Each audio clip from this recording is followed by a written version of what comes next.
22, Uncle Ralph. Cleaning up famous singers. High school, I fell in love with the guitar. Then I fell in love with acoustic folk singers like Woody Guthrie, Arlo Guthrie, and others, Pete Seeger, the Weavers, before the Kingston Trio.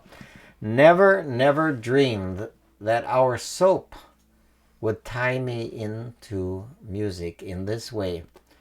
I'm not naive. There's 300 million people in America. We're selling roughly 5 million bottles of soap.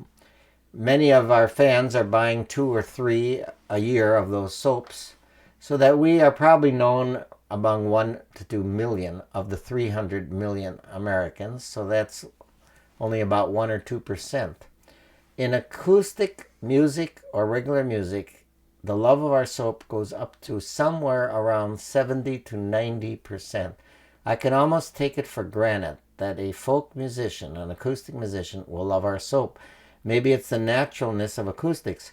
But on the other hand, groups I can't stand. We had 9 Inch Nails called. They needed soap for going to Europe. Your nephews love them, though. Yeah. I'm talking about my generation. And Queensryche once talked so much about our soap on MTV, somebody told me this, that the host got ticked and didn't want to hear about this damn soap. I want to hear about your music. So that because of the soap, I've had dinner with Pete Seeger.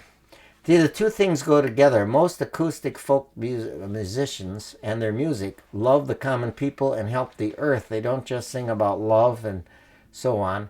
So Pete Seeger couldn't believe what we're doing, and we had lunch with him and his wife, Toki from Japan. He married her in World War II, which really takes guts.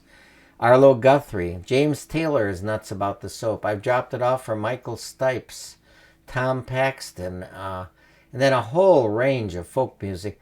I was raising money for station KGNU in Boulder, Colorado, an independent of the independents. And a group called Leftover Salmon was rehearsing in the studio. Now, somebody was just nuts about Leftover Salmon. They had heard about that group and that. But the point is, they didn't just say, oh, I use that soap and go back to this. They dropped their instruments, came over to shake my hands. Are you really with Dr. Brenner's and so on? And that is the reaction I get from musicians all over the country. Utah Phillips, one of the great social activists, member of the Wobblies. He and Pete Seeger were great friends, helped organize workers. A year ago, he sang here May 1st. I met him afterwards. He was nuts about the soap. This year, he called to be my guest.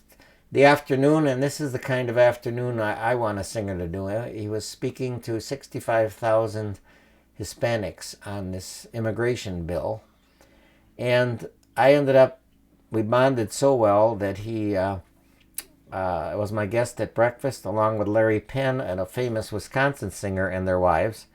I'm at the table with him, down to earth as can be. He's 72 years old now, had his hand operated on and could not play guitar for us at the Pabst Theater where 1,000 people turned out. And he sang a cappella without accompaniment, told stories, and got a standing ovation. So here I'm sitting next to him, sort of bragging, but I love telling about my relationship with Patch Adams. And he ends up whipping a red nose out of his pocket that he got from Patch Adams, putting it on. They're good friends.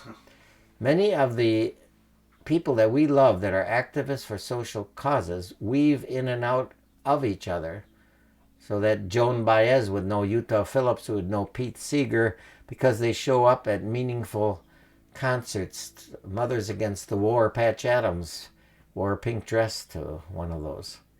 So my love for music, the soap, has gotten me into people I would only have listened to in awe.